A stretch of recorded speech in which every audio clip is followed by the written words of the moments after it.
So let's talk about net zero in the UK for a moment. I just interviewed Kemi Badenoch, who's the new leader of the Conservative Party in the UK, for everybody who's watching and listening. And she noted her resistance to net zero when it was initially formulated, but she also pointed out, and I don't even know how to conceptualize this, and remain out of the domain of radical conspiracy theory. She pointed out, kind of like Keir Starmer when he talked about the fact that this experiment in mass migration was something that was perpetrated from the top down consciously, and that everyone who opposed it was gaslit, and that was also conscious, and oops, we're sorry about that. But Badenoch said that something approximating $1 trillion cost net zero plan was passed through Westminster with 20 minutes of debate.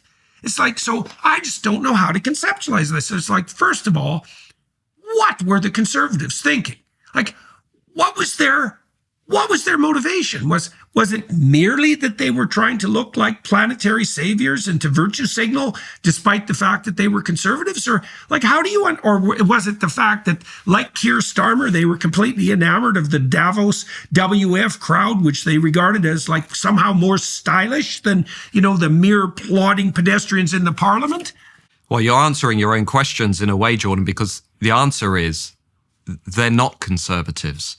What has happened to the Conservative Party, one of the oldest, most successful parties in the history of democracy, is that it has completely abandoned its ideological roots. It's become a liberal party.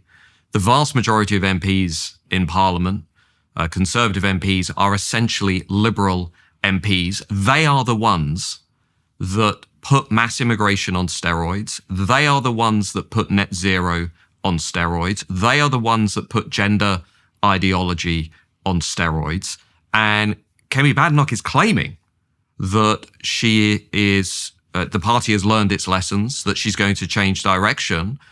But in reality, because of the structure of the Conservative Parliamentary Party, because it is dominated from top to bottom by liberals, even if Kemi Badenoch believes in what she's saying, she knows deep down she will not be able to fundamentally change the direction of travel. So what I think we need is a bit like what America has witnessed over the last 10 years, which is a complete replacement of not just the Tory party, but the dominant establishment in this country, which is clinging to a consensus that is fundamentally out of touch with what voters want. I mean, mass immigration, I'll give you one example, Jordan. We can come back and talk a little bit about net zero, but to me, mass uncontrolled immigration has fundamentally weakened Great Britain.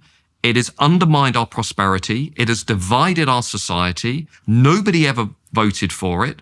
Boris Jonson did the opposite of what he promised voters he would do when he was elected in 2019. He said he'd lower immigration. He'd put it on steroids. 86% of all migration into Britain is now coming from outside Europe, from what I would argue are culturally incompatible nations. They're more impoverished nations.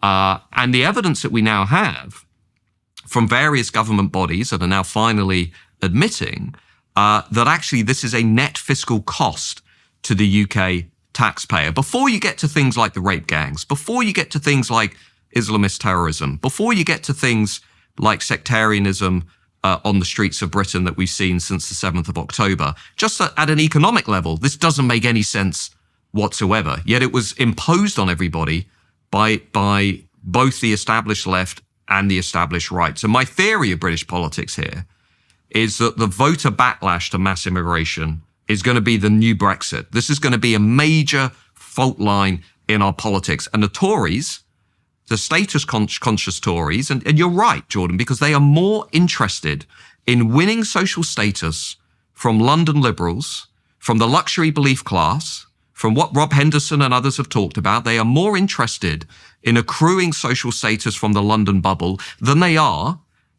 at saving this country. And that is a reality about the Tory party. They've completely sold this country down the river. In fact, one minor example that I think will give international viewers a real sense of what I would argue is a betrayal. It was the Conservative Party under Boris Jonson when it was in office, that even removed a requirement for companies in Britain to advertise jobs in Britain before they advertised them overseas.